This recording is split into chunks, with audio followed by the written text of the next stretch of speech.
ವಿನಾಯಕ್ ಅವರು ಹುಟ್ಟಿದ ಜಾಗ ಯಾವುದು, ಜೊತೆಗೆ ಬೆಳೆದಿದ್ದ ಜಾಗ ಏನು? ನನಗೆ ನನ್ನ ತಾಯ್ನಾಡು ಚಾಮರಾಜಪೇಟೆ. ಅದಕ್ಕೆ ನಾನು ಎಲ್ಲಾ ವೇದಿಕೆ ಹೇಳೋದು, ನನ್ನ ಜನ್ಮಭೂಮಿ, ನನ್ನ ಕರ್ಮಭೂಮಿ ಚಾಮರಾಜಪೇಟೆ. ನಮ್ಮ ತಾಯಿಯವರು 81 ತಿಳ್ಕೊಂಡ್ಮೇಲೆ ನಮ್ಗೆ ಈ ಫ್ರೆಂಡ್ ಯಾರೋ ಊಟಕ್ಕೆ ಕೂತ್ಕೊಂಡ್ರೆ ನಾನು ತಟ್ಟೆ ಹಿಡ್ಕೊಂಡು ಹೋಗಿ ಕೂತ್ಕೊಳ್ತಾ ಇದ್ದೆ. ಅವ್ರ ಮನೇಲಿ ಏನ್ ಅಡಿಗೆ ಮಾಡ್ತಿದ್ರು ಅದನ್ನ ಹಾಕೋರು, ನಾನು ಊಟ ಮಾಡಿ ಬರ್ತಾ ಇದ್ದೆ.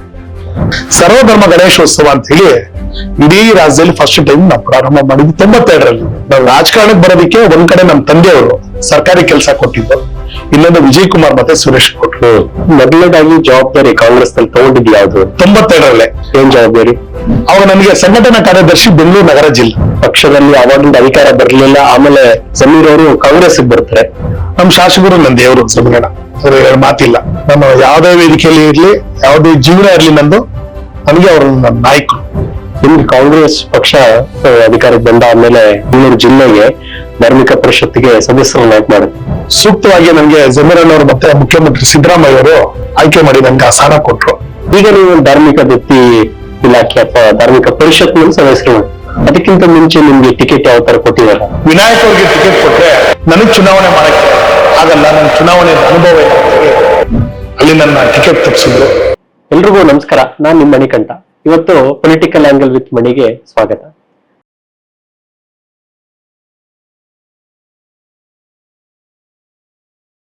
ಒಂದು ವಿಶೇಷವಾದಂತ ಪಾಡ್ಕಾಸ್ಟ್. ಪ್ರತಿ ಸ್ಥಿತಿನೂ ಅದನ್ನೇ ಹೇಳ್ತಿರಲ್ರಿ ಅಂತ ಅನ್ಕೊಂತಿರ್ತಿರಲ್ಲ. ಹಾಗಾದ್ರೆ ಇವತ್ತು ಯಾವ ವಿಷಯದ ಬಗ್ಗೆ ಮಾತಾಡ್ತೀವಿ, ಯಾವ ವ್ಯಕ್ತಿತ್ವದ ಬಗ್ಗೆ ನಾವು ಮಾತಾಡ್ತಾ ಇದೀವಿ, ಆ ವ್ಯಕ್ತಿತ್ವದ ಪರಿಚಯ ಹೀಗೆ ಮಾಡಿಸುವಂತ ಕೆಲಸ ನಾನು ಮಾಡ್ತಾ ಇದ್ದೀನಿ.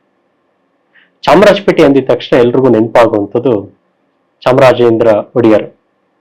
ಆ ಚಾಮರಾಜಪೇಟೆ ಕಟ್ಟಿದಾಗ ತುಂಬಾ ಜನಕ್ಕೆ ಬೆಂಗಳೂರಿನ ಒಂದು ಲೇಔಟ್ ಅಂತ ಏನ್ ಕರಿತೀವಿ, ಮೊದಲ ಲೇಔಟ್ ಅಂತ ಏನ್ ಕರಿತೀವಿ, ಅದು ಚಾಮರಾಜಪೇಟೆನೆ. ಇವತ್ತು ಚಾಮರಾಜಪೇಟೆಯ ಕಾಂಗ್ರೆಸ್ನ ಬ್ಲಾಕ್ ಅಧ್ಯಕ್ಷರಾದಂತ ಶ್ರೀ ವಿನಾಯಕ್ ಅವರು, ಅವ್ರನ್ನ ಈ ಕಾರ್ಯಕ್ರಮಕ್ಕೆ ಕರೆದ್ವಿ. ಅವರ ಪರಿಚಯದ ಜೊತೆಗೆ ಅವ್ರು ಮಾಡಿರುವಂತ ಕೆಲಸಗಳನ್ನು ಕೂಡ ತಿಳ್ಕೊಳ್ಳೋಣ ಅಂತ. ಹಾಗಾದ್ರೆ ವಿನಾಯಕ್ ಅವ್ರನ್ನ ಸ್ವಾಗತ ಮಾಡೋಣ. ನಮಸ್ಕಾರ ಸರ್. ನಮಸ್ಕಾರ. ಹೇಗಿದ್ದೀರಾ? ಚೆನ್ನಾಗಿದ್ದೀನಿ ಸರ್. ಓಕೆ. ಸಾಮಾನ್ಯ ಪೊಲಿಟಿಕಲ್ ಅಂದಿದ ತಕ್ಷಣ ಎಲ್ರಿಗೂ ನೀವೇನ್ ಮಾಡಿರ್ತೀರ ಅಷ್ಟು ಮಾತ್ರ ನೆನಪಿರುತ್ತೆ. ಆದ್ರೆ ನಿಮ್ಮ ಬಾಲ್ಯ ಪ್ರತಿಯೊಂದನ್ನು ತಿಳ್ಕೊಳ್ಳುವಂತ ಪ್ರಯತ್ನ ನಾವು ಈಗ ಮಾಡೋಣ ಅಂತ. ವಿನಾಯಕ್ ಅವರು ಹುಟ್ಟಿದ ಜಾಗ ಯಾವುದು, ಜೊತೆಗೆ ಬೆಳೆದಿದ್ದ ಜಾಗ ಏನು, ಓದಿದ್ದೇನು ಅನ್ನೋದನ್ನ ತಿಳಿಸ್ಕೊಡ್ಬೋದು? ನಮಸ್ಕಾರ ಎಲ್ಲರಿಗೂ. ನನ್ನ ಹೆಸರು ವಿನಾಯಕ್ ಅಂತ ಆಗ್ಲೇ ಹೇಳಿದ್ರು. ನನ್ನ ಬಾಲ್ಯ ಜೀವನ ಬಹಳ ಕಷ್ಟವಾಗಿತ್ತು. ಅದು ಹೇಳ್ಕೋಬಾರದು, ಬಹಳ ಎಮೋಷನ್ಸ್ ಜೀವನ ಅದು. ನಾನು 1973ರಲ್ಲಿ ನಂದು ಜನ್ಮ ಆಯ್ತು ಚಾಮರಾಜಪೇಟೆಯಲ್ಲಿ. ಅಲ್ಲಿ ಅವಾಗ ಇದಿದ್ದು ಸರ್ಕಾರಿ ಆಸ್ಪತ್ರೆ, ಸಿರ್ಸಿ ರಸ್ತೆಯಲ್ಲಿ, ಅಲ್ಲೇ ಜನನ ಆಯ್ತು. ನಮ್ಮ ತಂದೆ ಹೆಸರು ಮಲ್ಲಿಕಾರ್ಜುನ್ ಮೊದ್ಲ್ಯಾರ್ ಅಂತ, ನನ್ನ ತಾಯಿ ಹೆಸರು ನನ್ನ ದೇವರು ಅವರು ಕುಪ್ಪಮ್ಮ ಅಂತ. 73ರಲ್ಲಿ ನಾನು 4ನೇ ಮಗನಾಗಿ, ನನ್ನ 3 ಜನ ಅಂದಿರು, ನಾನು 4ನೇ, ನಮ್ಮ ತಾಯಿಗೆ ಕೊನೆ ಮಗ. ನಮ್ಮ ತಾಯಿಯವರು ಬಹಳ ನಮ್ಮ ತಂದೆನೂ ಹೆಸರು ಮಾಡಿದ್ರು ಚಾಮರಾಜಪೇಟೆಯಲ್ಲಿ, ಶಿಕ್ಷಣ ಇಲಾಖೆಯಲ್ಲಿದ್ರು, ಡಿ ಗ್ರೂಪ್ ಆಗಿ ನೌಕರಾಗಿ ಕೆಲಸ ಮಾಡ್ತಿದ್ರು. ನಮ್ಮ ತಾಯಿಯವರು 81ರಲ್ಲಿ ತೀರ್ಕೊಂಡ್ಬಿಟ್ರು. ನನಗೆ ಅವಾಗ 6-7 ವರ್ಷ ಮಗು. ನನಗೆ ಅವಾಗ ಎಲ್ಲ ವಟಾರ ಹೊಳಿತು ಚಾಮರಾಜಪೇಟೆ. ನಮ್ಮ ಮನೇಲಿ ಕರೆಂಟ್ ಇರಲಿಲ್ಲ. ಈ ಸೀಮೆಣ್ಣೆ ದೀಪದಲ್ಲಿ ಆ ಉಪ್ಪಲ್ಲಿ ಹಾಕಿ ದೀಪ ಬರೋದು, ಅದ್ರಲ್ಲಿ ನಮ್ಮ ಜೀವನ ಪ್ರಾರಂಭ ಆಗಿತ್ತು. ನಮ್ಮ ಕುಟುಂಬದ ಇತಿಹಾಸ ತಗೊಂಡ್ರೆ 130 ವರ್ಷ ನಾವು ಚಾಮರಾಜಪೇಟೆಯಲ್ಲಿ ಇವತ್ತು ವಾಸವಾಗಿದ್ವಿ. 5 ತಲೆಮಾರು ಅಲ್ಲೇ ಜೀವನ ಮಾಡ್ತಾ ಇದ್ವಿ. ನಮ್ಮ ತಂದೆಯವರು ಎಜುಕೇಶನ್ ಡಿಪಾರ್ಟ್ಮೆಂಟ್ ಅಲ್ಲಿ ಇದ್ರು. ನಾವು ಬರ್ತಕ್ಕಂಥ ಸರ್ಕಾರಿ ಸಂಬಳದಲ್ಲಿ ಬಹಳ ಚೌಕಟ್ಟಾಗಿ ಮಕ್ಕಳಿಗೆ ಹಿಂಗೆ ಹೊಟ್ಟೆ ತುಂಬಾ ಊಟ ಹಾಕೋದು ಆ ಥರ ಇತ್ತು. ನಮ್ಮ 3 ಜನ ಅಂದಿರು, ಅದರಲ್ಲಿ ನಮ್ಮ ದೊಡ್ಡಣ್ಣ ಒಬ್ರು ತೀರ್ಕೊಂಡ್ರು. ನಮ್ಮ ತಾಯಿಯವರು 81ರಲ್ಲಿ ತೀರ್ಕೊಂಡ್ಮೇಲೆ ನಮ್ಗೆ ಮನೇಲಿ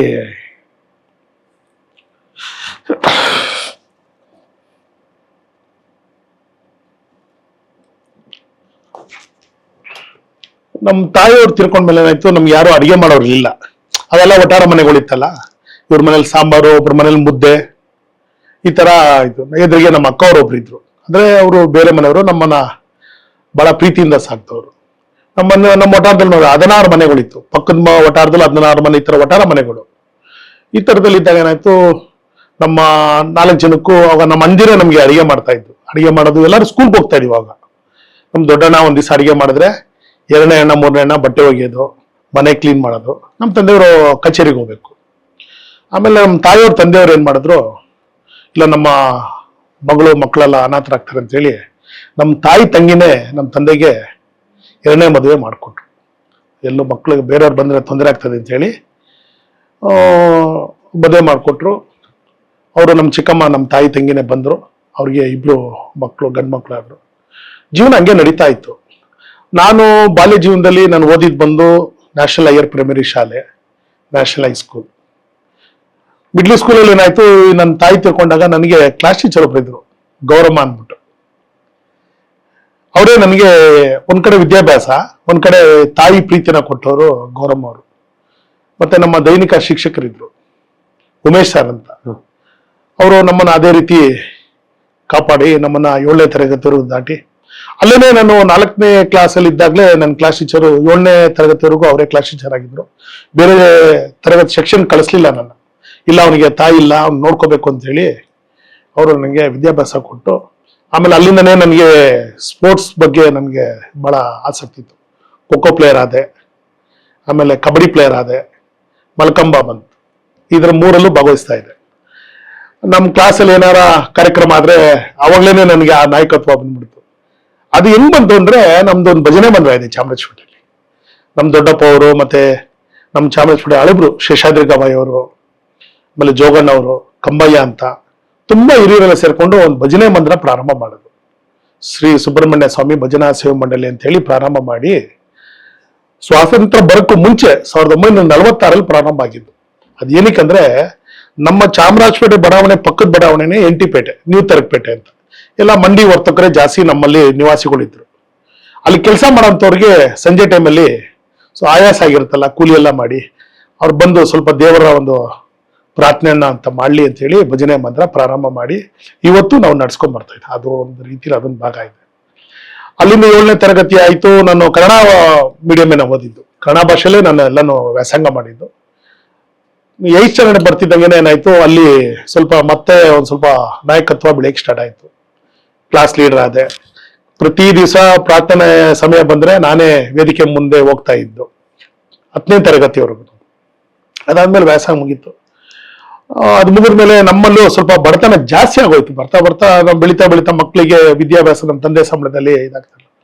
ನಮ್ಮ ಅಣ್ಣವರು ಬೆಂಗಳೂರು ಹೈಸ್ಕೂಲ್ ಓದಿದ್ರು, 2. ಅವರು APS ಕಾಲೇಜ್ಗೆ ಹೋದ್ರು, ನಮ್ಮ ದೊಡ್ಡಣ್ಣ. ಹಾಗೆ ಆಯ್ತು. ಅದಾದ್ಮೇಲೂ ನಾವು ಅದೇ ಮನೇಲಿ ಇದ್ವಿ. ನನ್ನ ಬಾಲ್ಯ ಜೀವನ ತುಂಬಾ ನಡೆದು ಕತ್ತಲೆ ಜೀವನನೇ. ಅದು ನನ್ನ ಸ್ನೇಹಿತರು ಹಳಬ್ರಿಗೆಲ್ಲ ಗೊತ್ತಿದೆ. ನಾವೆಲ್ಲ ಕತ್ಲೆ ಜೀವನ. ನಮ್ಮ ಮನೆಯಲ್ಲಿ ಒಟ್ಟಾರದಲ್ಲಿ ಏನು ಕರೆಂಟ್ ಇರ್ಲಿಲ್ಲ. ಬೀದಿ ದೀಪದಲ್ಲಿ ನಾವು, ನಮ್ಮ ಮನೆ ಮುಂದೆನೆ ಒಂದು ಕಂಬ ಇತ್ತು, ಅಲ್ಲಿ ನಾವು ಓದ್ತಾ ಇದ್ವಿ. ಅಲ್ಲಿ ನಮ್ಮ ಬಾಲ್ಯ ಸ್ನೇಹಿತರು ವೆಂಕಟೇಶ, ನಂಜುಂಡ, ಬಸವರಾಜು, ಬಸವ, ರೇಣುಕಾ, ಕುಮಾರ, ಈ ತರ ಎಲ್ಲ ಸ್ನೇಹಿತರುಗಳಿದ್ರು. ಎಲ್ಲರ ಜೊತೆಲೂ ಸೇರ್ತಾ ಇದ್ವಿ. ನಮ್ಮ ತಂದೆ ಕಚೇರಿಯಿಂದ ಬರಕ್ ಮುಂಚೆ ನಾವು ಶಾಲೆಯಿಂದ ಬರಬೇಕು. ಅವ್ರು ಬರಕ್ ಮುಂಚೆ ನಾವು ಪುಸ್ತಕ ಇಟ್ಕೊಂಡು ಕೂತ್ಕೋಬೇಕು. ಇಲ್ಲ ಅಂದ್ರೆ ನಮ್ಗೆ ಬೆಲ್ಟ್ ಅಲ್ಲಿ ಪ್ರಸಾದ. ಅದಾಗಿದ್ಕೊಳ್ಳೆ 6:30-7 ಗಂಟೆಗೆ ಭಜನೆ ಮಂದಿರಕ್ಕೆ ಹೋಗಿ ಭಜನೆ ಮಂದಿರ ತೆಗೆದು ದೇವ್ರಿಗೆ ಮಂಗಳಾರತಿ ಮಾಡಿ ಅದು ಒಂದು ಜೀವನ ನಡೀತಾ ಬಂತು. ಆಮೇಲೆ 2 ತಮ್ಮದಿರು ಬಂದ್ರು. 95ರಲ್ಲಿ ನಾನು ರಾಜಕೀಯಕ್ಕೆ ಬರ್ಬೇಕು ಅಂತೇನಿರಲಿಲ್ಲ. ನಮ್ಮ ತಂದೆಯವರು ಯಾವಾಗ್ಲೂ ಹೇಳೋರು, ನಮ್ಗೆ ಕಾಂಗ್ರೆಸ್ ಪಕ್ಷ ನಮ್ಗೆ ಊಟ ಹಾಕಿದೆ, ನನ್ಗೆ ಕೆಲಸ ಕೊಟ್ಟಿದ್ದು ಕಾಂಗ್ರೆಸ್ ಪಕ್ಷ ಅಂತೇಳಿ. ಹಸು ಕರು ಗುರ್ತಿತ್ತು ಅವತ್ತು. ಅದೊಂದು ನಮ್ಮ ಮನೇಲಿ ಯಾವಾಗಲೂ ಸಿಂಬಲ್ ಇರೋದು ಬಾಗಿಲ ಮೇಲೆ. ನಮ್ಮ ತಂದೆ ಹೇಳಿದ್ದು, ನನ್ಗೆ ಕೆಲಸ ಕೊಟ್ಟಿದ್ದು ಕಾಂಗ್ರೆಸ್ ಪಕ್ಷ, ಏನಾರು ಅದಕ್ಕೆ ಸೇವೆ ಮಾಡಬೇಕು ಅಂತೇಳಿ ಒಂದು ಮಾತು ಹೇಳ್ತಾನೆ ಇರೋರು. ಅದು ನನ್ನ ಮನಸ್ಸಲ್ಲಿ ಅದು ಹೋಗ್ತಾನೆ ಇತ್ತು ಒಳಗೆ. ನಾನು ಒಂದ್ ದಿವಸ ಲೀಡರ್ಶಿಪ್ ಆಗ್ಬೇಕು, ನಾಯಕತ್ವ ಬೆಳೆಸ್ಬೇಕು. ನಮ್ಮ ಏರಿಯಲ್ಲೂ ಗಣೇಶ ಹಬ್ಬ ಮಾಡಿದ್ರು ನಾನೇ ಯಾವಾಗ್ಲೂ. ಅವೆಲ್ಲ ಉಂಡಿ ಇಟ್ಕೊಂಡು ಹೋಗ್ತಾ ಇದ್ವಿ. ಎಲ್ಲಾರ ಹತ್ರ ₹1, 8 ಆಣಿ 4 ಆಣಿ ಎಲ್ಲ ಕಲೆಕ್ಷನ್ ಮಾಡಿ ಗಣೇಶ ಕೊಡ್ಸೋದು. ಆಮೇಲೆ ಚಪ್ರ ಹಾಕ್ಬೇಕಲ್ಲ, ಅವ್ರ ಮನೆಯಿಂದ ಸೀರೆ ತಗೊಂಬನ್ನಿ, ಒಬ್ಬರ ಮೇಲೆ ಪಂಚೆ ತಗೊಂಬನ್ನಿ, ಒಬ್ಬರ ಮನೇಲಿ ಹಣ್ಣು, ಒಬ್ಬರ ಮನೇಲಿ ಅಕ್ಕಿ. ಆತರ ಒಂದು ಅಲ್ಲೊಂದು ನಾಯಕತ್ವ ಆಯ್ತು. ಶಾಲೆಯಲ್ಲಿ ಒಂದ್ ಕಡೆ ಆಯ್ತು. ನಮಗೆ ಮನೇಲಿ ಹೆಂಗಿತ್ತು ಕುಟುಂಬ ಅಂದ್ರೆ, ಅವತ್ತು ನಾವು ಅಕ್ಕಿ ಊಟ ಮಾಡಿದ್ದೇ ಇಲ್ಲ. ನಾವು 10ನೇ ತರಗತಿವರೆಗೂ ನಾನು ಶಾಲೆಗೆ ತಗೊಂಡ್ ಹೋಗ್ತಾ ಇದ್ದೆ ರಾಗಿ ಮುದ್ದೆ. ಶಾಲೆಯಲ್ಲಿ ತುಂಬಾ ನನ್ಗೆ ರೇಗ್ಸೋರು. ನನ್ನ ಜೊತೆಲಿ ಯಾರು ಊಟ ಶೇರ್ ಮಾಡ್ತಾ ಇರ್ಲಿಲ್ಲ. ಮುದ್ದೆ ಸಾರು. ನಮ್ಮಲ್ಲೆಲ್ಲ ಬೇರೆ ಜನಾಂಗದವರು ಇರ್ತಿದ್ರು, ಅವ್ರಿಗೆ ಅದು ಸೆಟ್ ಆಗ್ತಾ ಅದ ಆಹಾರ ಪದ್ಧತಿ. ನಾನು ಮುದ್ದೆಲೆ ಜೀವನ ಕಲಿತೀನಿ. ನಾನು ನಮ್ಮ ನಿದಿರಲ್ಲ, ನಮ್ಮ ಮನೇಲಿ ಏನಾರ ರೇಷನ್ ಡಿಪ್ಪಲ್ಲಿ ಅಕ್ಕಿ ಕೊಟ್ರೆ ಭಾನುವಾರನೋ ಅಥವಾ ಯಾವ್ದಾದ್ರು ವಿಶೇಷ ಇದ್ರೇನೆ ನಮ್ಮ ಮನೇಲಿ ಅನ್ನ. ಅಷ್ಟು ಇದೆ. ಯಾಕಂದ್ರೆ ನಾವು ಇವತ್ತು ಹೇಳಿದಾಗ ಏನಂದ್ರೆ ಏನಪ್ಪಾ ವಿನಾಯಕ್ ಅವರು ಏನೇನೋ ಹೇಳ್ತಾರೆ ಅಂತ, ಆ ಬಾಲ್ಯ ಜೀವನ ಇದೆಯಲ್ಲ ಅದು ತುಂಬಾ ಚೆನ್ನಾಗೂ ಇತ್ತು, ಬಹಳ ಕಷ್ಟಕರವಾಗಿತ್ತು. ಬಹಳ ಕಷ್ಟ ಅಂದ್ರೆ ಅದನ್ನ ನೋವಿದೆಯಲ್ಲ ಅದನ್ನ ಹೇಳ್ಕೊಳಕ್ ಆಗ್ತದೆ. ಒಂದ್ ಕಡೆ ನಾನು ಹುಟ್ಟಿ ಒಂದು 6-7 ವರ್ಷಕ್ಕೆ ನಮ್ಮ ತಾಯಿ ತಿರ್ಕೊಂಡ್ರು, ತಾಯಿ ಪ್ರೀತಿ ಕಳ್ಕೊಂಡ್ಬಿಟ್ಟೆ. ತುಂಬಾ ಜನ ತಾಯಿಯಂದಿರು ನಮ್ಮನ್ನ ಬೆಳೆಸಿದ್ದಾರೆ. ನನ್ನ ಮನೇಲಿ ನಮ್ ಚಿಕ್ಕಮ್ಮಂದಿರ ಹೇಳೋರು, ಅಯ್ಯೋ ನೀನ್ ಆ ಮನೆ ಹೋಗ್ತಾ ಅಲ್ಲಿ ಊಟ ಮಾಡ್ತೀವಿ, ಈ ಮನೆ. ನನ್ಗೆ ಅವಾಗ ಹಸಿವಿಗೆ ನನ್ಗೆ ಹಸಿವು ಅಲ್ವಾ ನಮ್ಗೆ, ನಾವು ಮಕ್ಕಳು, ನಮ್ಗೇನ್ ಗೊತ್ತಿರುತ್ತೆ. ಈ ಫ್ರೆಂಡ್ ಯಾರೋ ಊಟಕ್ಕೆ ಕೂತ್ಕೊಂಡ್ರೆ ನಾನು ತಟ್ಟೆ ಹಿಡ್ಕೊಂಡು ಹೋಗಿ ಕೂತ್ಕೊಳ್ತಾ ಇದ್ದೆ. ಅವ್ರ ಮನೇಲಿ ಏನ್ ಅಡಿಗೆ ಮಾಡ್ತಿರೋ ಅದನ್ನ ಹಾಕೋರು, ನಾನು ಊಟ ಮಾಡಿ ಬರ್ತಾ ಇದ್ದೆ. ಅದಾದ್ಮೇಲೆ ಏನಾಯ್ತು, ಇನ್ನೇನು ನಾವು SSLC ಮುಗಿದು ಒಂದು ಒಳ್ಳೆ ಹಂತಕ್ಕೆ ಹೋಗ್ಬೇಕು ಅಂದಾಗ ನಮ್ಮ ತಂದೆನೂ ತೀರ್ಕೊಂಡ್ಬಿಟ್ರು 95ರಲ್ಲಿ. ನಮ್ಗೆ ಯಾರು ಇಲ್ದಂಗೆ ಆಗೋಯ್ತು. ಆಮೇಲೆ ನಮ್ಮ ತಂದೆಯವರು ಒಂದು ಜಯದೇವ್ ಹಾಸ್ಪಿಟ್ಲಲ್ಲಿ ಇದ್ರು. ಅವ್ರು ನಾನು ಕಾಂಗ್ರೆಸ್ ಅಲ್ಲಿ ಇದ್ದೆ. ಜಯದೇವ್ ಹಾಸ್ಪಿಟ್ಲಲ್ಲಿ ಅಡ್ಮಿಟ್ ಮಾಡಿದ್ರು. ಬೆಳಿಗ್ಗೆ ಆಪರೇಷನ್ ಆಗಬೇಕಾಯ್ತು. 20,000 ರೂಪಾಯಿ ದುಡ್ಡು ಕಟ್ಟಬೇಕಾಯ್ತು. ನಮ್ಮ ಹತ್ರ ಹಣ ಇರಲಿಲ್ಲ. ಅವತ್ತು ಕಾಂಗ್ರೆಸ್ ಅಧ್ಯಕ್ಷರು ವಿ ಕೃಷ್ಣರಾವ್ ಅಂತಿದ್ರು.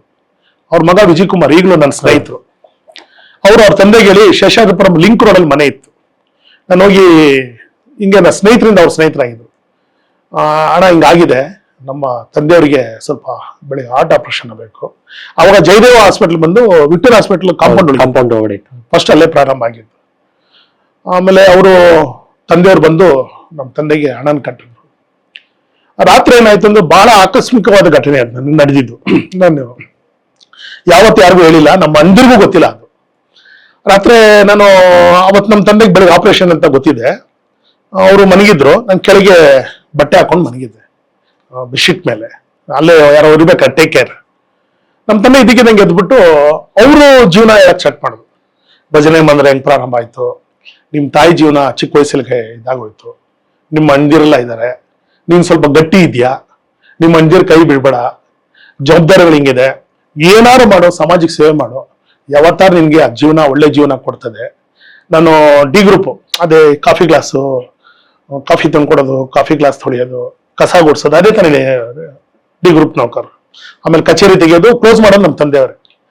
ಅದು ಹೇಳಿ ನಮ್ಮ ತಂದೆ ಅವತ್ತು ರಾತ್ರಿ ಅದೇನೋ ಗೊತ್ತಿಲ್ಲ, ಇದೇ ನಾನು ಫಸ್ಟ್ ಟೈಮ್ ನಾನು ನಿಮ್ಮ ಹತ್ರನೇ ಹಂಚ್ಕೊಳ್ತಾರೆ. ನಾನು ಯಾರಿಗೂ ಹೇಳಿಲ್ಲ ಇವತ್ತು, ನಾನು ಹೊರಗಡೆದವ್ರಿಗೂ ಗೊತ್ತಿಲ್ಲ ಅದು. ಅದು ಮೋಸ್ಟ್ಲಿ ಇದನ್ನ ನೋಡಿದಾಗ ಅವ್ರು ಅನ್ಸ್ಕೋತಾರೆ. ನಾನು ಆ ರಾತ್ರಿ ಇದ್ದಕ್ಕಿದ್ದಂಗೆ ಎದ್ದು ಎಲ್ಲ ಹೇಳಿದ್ರು, ನಿಮ್ಮ ಅಣ್ದಿರಿಗೆ ಕೈ ಬಿಡಬಾರ್ದು, ನಿನ್ಗೆ ಬಹಳ ಕಷ್ಟದಲ್ಲಿ ಏನೆಲ್ಲ ಸಾಕಿದ್ದಾರೆ ಅಂತ ಹೇಳಿ.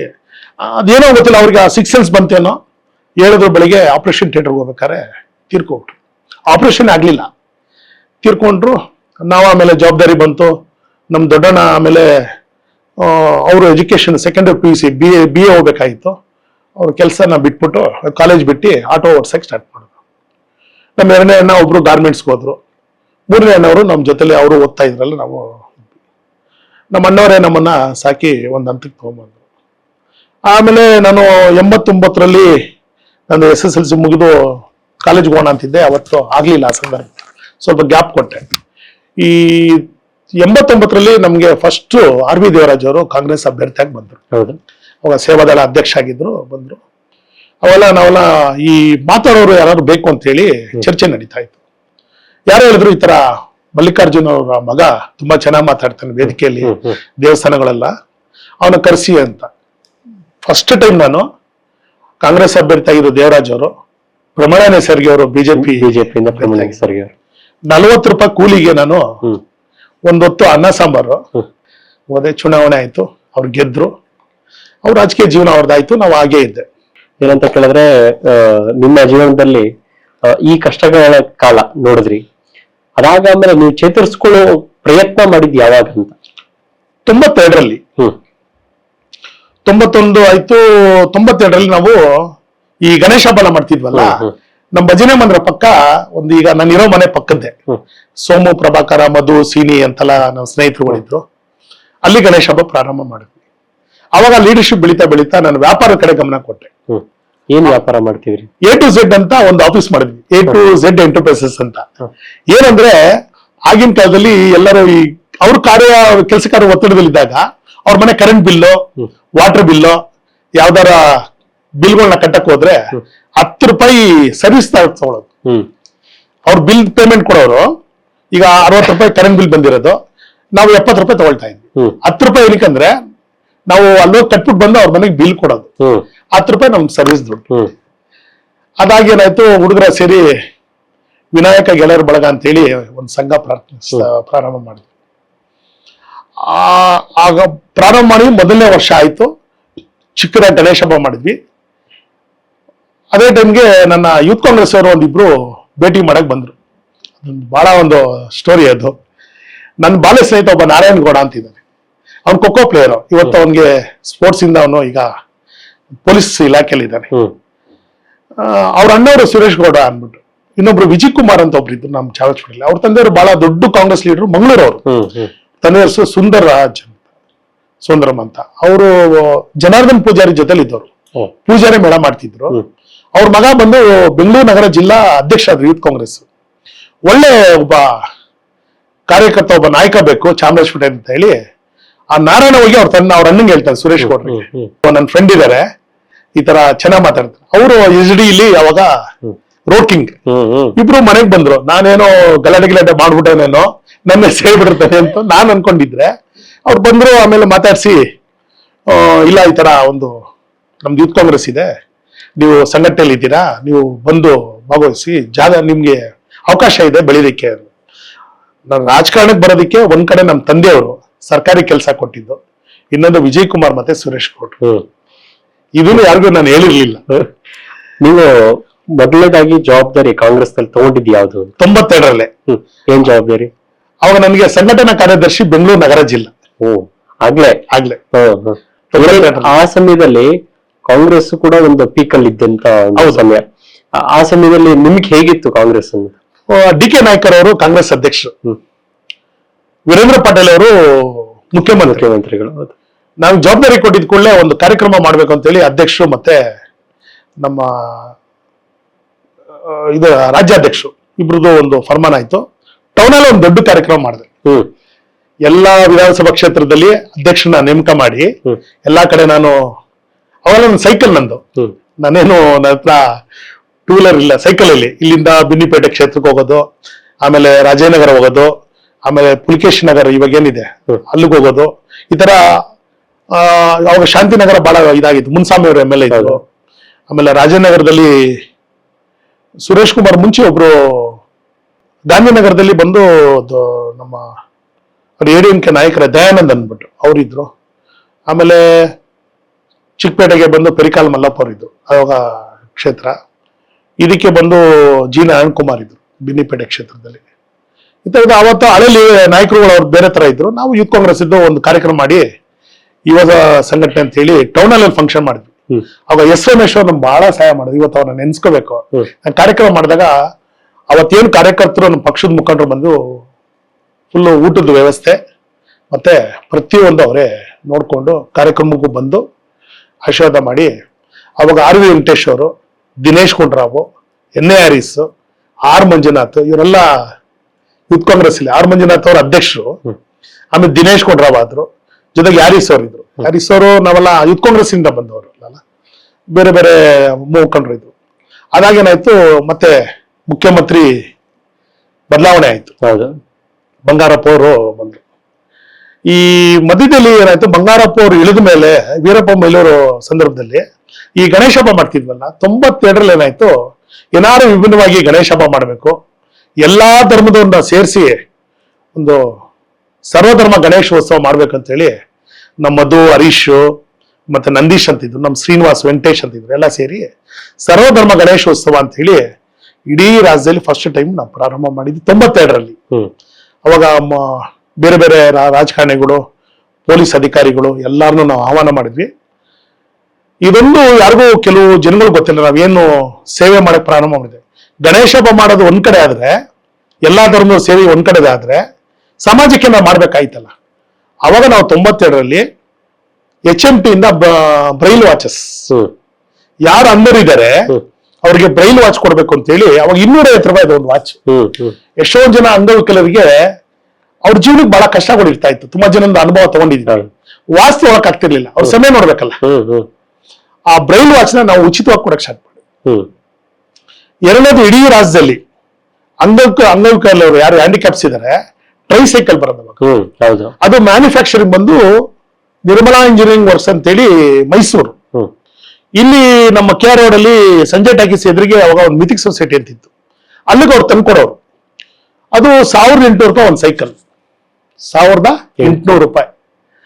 ಆ ಟ್ರೈಸೈಕಲ್ ಏನಕ್ಕೆ ಕೊಟ್ವಿ ಅಂದ್ರೆ, ಅವತ್ತು ಒಂದ್ ಕಡೆ ಅಂದರ್ ಒಂದ್ ಕಡೆ ಆದ್ರೆ ಅಂಗವಿಕಲರು ಹೊರಗಡೆ ಬಂದವರು ವ್ಯಾಪಾರ ಮಾಡಕ್ಕೆ ಅವ್ರಿಗೆ ಆಗ್ತಾ ಇರ್ಲಿಲ್ಲ.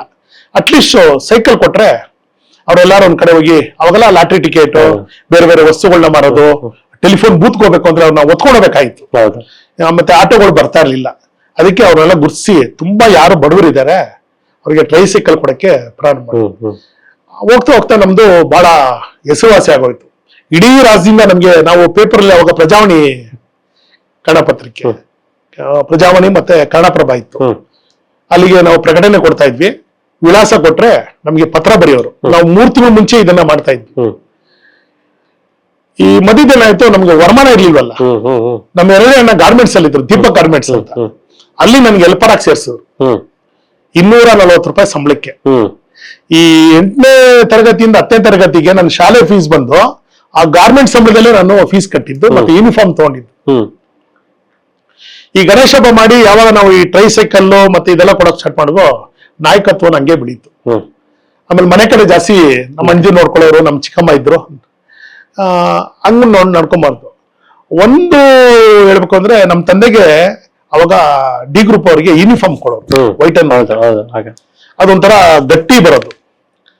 ನಮಗೆ ಆ ಸ್ಕೂಲ್ ಶಾಲಾ ದಿನಗಳೇನಾಗೋದು, ಬಿಳಿ ಶರ್ಟ್ ಹೊಡ್ಸಕ್ ಆಗಲ್ವಲ್ಲ, ಆ ಯೂನಿಫಾರ್ಮ್ ಬಟ್ಟೆಲೆ ಶರ್ಟ್ ಹೊಲ್ಸೋರು ನಮ್ಗೆ.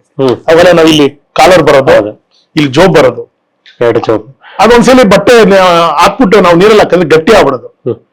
ಶಾಲೆಯಲ್ಲಿ ಹೆಂಗಾಗ್ಬಿಟ್ಟಿತ್ತು ಅಂದ್ರೆ, ಈ ಮೇಲ್ವರ್ಗದ ಜನಗಳ ಮುಂದೆ ನಾವೊಂಥರ ಕೀಳಾಗೆ ಕಾಣಿಸ್ತಾ ಇದ್ವಿ. ಆ ಶರ್ಟ್ ಹಂಗಿರ್ತಾ ಇತ್ತು, ಅರ್ಧ ಇರೋ ನಿಕ್ಕರ್ ಹಾಕೊಂಡು ಹೋಗ್ತಾ ಇದ್ವಿ. ಅವತ್ ನಮ್ಗೆ ಏನು ಇಲ್ಲ ಅಲ್ಲಿ. ಇದೆಲ್ಲ ನನಗೆ ಈ ನಾಯಕತ್ವ ಬಂದ್ಮೇಲೆ ಇದೆಲ್ಲ ನನ್ ಕಣ್ಣು ಕಾಣಿಸ್ತಾ ಇತ್ತು. ಏನ್ ನೋವಿನ ಜೀವನ ನಡೀತಾ ಇತ್ತು ಒಟ್ಟಿಗೆ ಕಾಣಿಸೋದು. ಅಲ್ಲಿಂದ ಲೀಡರ್ಶಿಪ್ ಮಾಡಿ ಗಾರ್ಮೆಂಟ್ಸ್ ಬಿಟ್ಟೆ. ಅಲ್ಲೊಂದು ಸನ್ನಿವೇಶ ಒಂದಾಯ್ತು. ಅದಾದ್ಮೇಲೆ ನಾನೇ ಒಂದು ಗಾರ್ಮೆಂಟ್ಸ್ ಓಪನ್ ಮಾಡಿದೆ, ದುರ್ಗಾ ಫ್ಯಾಷನ್ ಅಂತ. ಒಬ್ರು ನನ್ಗೆ ಪ್ರಕಾಶ್ ಅಂದ್ಬಿಟ್ಟು ಒಬ್ರು ಮಂಗಳೂರು ಸ್ನೇಹಿತರು ಸಿಕ್ಕಿದ್ರು. ಅವ್ರ ಜೊತೆಲಿ ಸೇರಿ ಮಲ್ಲೇಶ್ವರಂ ಅಲ್ಲಿ ಶಶಾಪುರಂ ದುರ್ಗಾ ಫ್ಯಾಷನ್ ಅಂತ ಹೇಳಿ ಗಾರ್ಮೆಂಟ್ಸ್ ಮಾಡಿ 10 ಟೈಲರಿಂಗ್ ಮಿಷಿನ್ ಮತ್ತೆ ಒಂದು ಕಟಿಂಗ್ ಟೇಬಲ್ ಮಾಡಿಸಿ ಅಲ್ಲಿ ಸ್ಟಾರ್ಟ್ ಮಾಡಿದೆ. ಅದೊಂದು 4-5 ವರ್ಷ ನಡೀತಾ ಇತ್ತು. ಮಧ್ಯದಲ್ಲಿ A to Z ಬಿಸ್ನೆಸ್ ಇತ್ತಲ್ಲ, ಎಲ್ಲ ಫ್ರೆಂಡ್ಸ್ ಎಲ್ಲ ಮಾಡ್ತಿದ್ವಲ್ಲ, ಆ ಕಚೇರಿ ಹಂಗೆ ಇತ್ತು. ಅಲ್ಲಿ ಗಾರ್ಮೆಂಟ್ಸ್ ಹೋಗೋದು, ಇಲ್ಲಿ ಬಂದು ಕೆಲಸ ಮಾಡೋದು. ಅಲ್ಲೂ ದಿನಕ್ಕೆ ನಾವು 100-200 ರೂಪಾಯಿ ಸಂಪಾದನೆ ಮಾಡ್ತಾ ಇದ್ವಿ. 10 ಮನೆ 20 ಮನೆ ನಮ್ current bill, water bill, school fees ಕಟ್ಟೋದು, ಇನ್ನೇನಾರ ಬಂದಾಗ ನಮ್ಗೆ ಸರ್ವಿಸ್ ಚಾರ್ಜ್ ಕೊಡೋರು. ಅದೊಂದ್ ಕಡೆ ಶೇಖರಣೆ ಮಾಡ್ತಾ ಇದ್ವಿ. ಆ ಶೇಖರಣೆ ದುಡ್ಡು ಮತ್ತೆ ನಮ್ ದಾನಿಗಳು ನಾವು ಕೈಯಿಂದ ಹಾಕೋ ದುಡ್ಡಲ್ಲೇ ಈ ಅಂಗವಿಕಲರು ಅಂದ್ರೆ ಅಂಧರಿಗೆ ನಾವು ಸೇವೆ ಮಾಡಿದ್ದು. ಅದು ಬಂದ ಮೇಲೆ ಏನಾಯ್ತು, 95ರಿಂದ ಸ್ವಲ್ಪ ನಾನು ಒಂದು ಹಂತಕ್ಕೆ ನಾನು ಹೋದೆ. ಹಾಗೆ ಬೆಳೀತಾ ಬೆಳೀತಾ ನಮ್ಮ ಅಣ್ಣವರು ಆಟೋ ಒಂದು ಓಡಿಸ್ಕೊಂಡು, ಆಮೇಲೆ ರಾಜೀವ್ ಗಾಂಧಿ ಪ್ರೀಪೇಡ್ ಟ್ಯಾಕ್ಸಿ ಅಂತ ಹೇಳಿ ರೈಲ್ವೆ ಸ್ಟೇಷನ್ ಅಲ್ಲಿ ಬಂಗೇರ್ ಚಂದ್ರು ಅಂತಿದ್ದ, ಅವ್ರ ಜೊತೆಲಿ ಸೇರಿ ಯಾವಾಗ ಕಾಯಿನ್ 1 ರೂಪಾಯಿ ಕಾಯಿನ್ ಬೂತ್ ಮಾಡಿದ್ರಲ್ಲ, ಅದು ನಮ್ಮ ಅಣ್ಣವ್ರದ್ದು ಒಂದು ಪಾತ್ರ ಇತ್ತು. ಆಮೇಲೆ ನಮ್ಮ ಅಣ್ಣವರು ಸ್ವಲ್ಪ ಗಟ್ಟಿ ಆದ್ರು, ಮನೆ ಚೇಂಜ್ ಮಾಡಿದ್ವಿ, ಚಾಮರಾಜಪೇಟೆಲ್ಲೇ ಬೇರೆ ಕಡೆ ಬಂದ್ವಿ. ನಮ್ಮ ತಂದೆಯವರಿದ್ದಾಗ ಈ ನಮ್ದು 3ನೇ ನೋಡಲ್ಲಿ ಭಜನೆ ಮಂದಿರ ಆಯ್ತು. ಅದು ಓನರ್ ಬಂದು ಬೊಮ್ಮೇಗೌಡ್ರು ಅಂತ, ಅವರು ಎಜುಕೇಶನ್ ಶಿಕ್ಷಣ ಇಲಾಖೆಯಲ್ಲಿ ಡೆಪ್ಟಿ ಡೈರೆಕ್ಟರ್ ಆಗಿದ್ರು. ಅವರು ಏನ್ ಮಾಡಿದ್ರು, ಭಜನೆ ಮಂದಿರಕ್ಕೆ ನಮ್ಗೆ ಉಚಿತವಾಗಿ ಕೊಟ್ಟಿದ್ರು 46ರಲ್ಲಿ. ಅವರು ತೀರ್ಕೊಂಡ್ಮೇಲೆ ಅವ್ರ ಮಕ್ಕಳು ಬೇರೆ ಬೇರೆ ಕಡೆ ಹೋದ್ರು, ಎಲ್ಲ ಎಜುಕೇಟೆಡ್ಸ್, ಮನೆ ಮಾರ್ಬಿಟ್ರು. ಇನ್ನೊಬ್ರು ತಗೊಂಡ್ಮೇಲೆ ಭಜನೆ ಮಂದಿರ ಖಾಲಿ ಮಾಡೋ ಪರಿಸ್ಥಿತಿ ಬಂತು. ನಮ್ಮ ತಂದೆಯವರು ಇದ್ದಾಗ್ಲೇನೆ ನಮ್ದು ಶಾಮಣ್ಣ ಗಾರ್ಡನ್ ವಿನಾಯಕ್ ನಗರ ಅಂತ ಇದೆ ಹಳೇಗೂಡದಲ್ಲಿ, ಅಲ್ಲೊಂದು ನಮ್ಮ ತಂದೆದೊಂದು ನಿವೇಶನ ಇತ್ತು.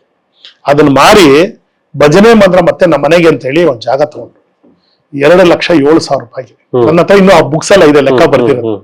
ಅಲ್ಲಿ ಮನೆ ಕಟ್ಕೊಂಡು ಭಜನೆ ಮಂದಿರ ಫಸ್ಟ್ ನಮ್ಮ ತಂದೆಗೆ ಇದ್ದಿದೆ, ಭಜನೆ ಮಂದಿರ ಎಲ್ಲೂ ಹೋಗ್ಬಾರ್ದು ಅಂತ ಹೇಳಿ ಇವತ್ತೂ ಭಜನೆ ಮಂದಿರ 1946ರಿಂದ ಇವತ್ತುವರೆಗೂ ಹಾಗೆ ನಡ್ಕೊಂಡು ಬರ್ತಾ ಇದೆ. 80 ವರ್ಷ ಆಗಿದೆ.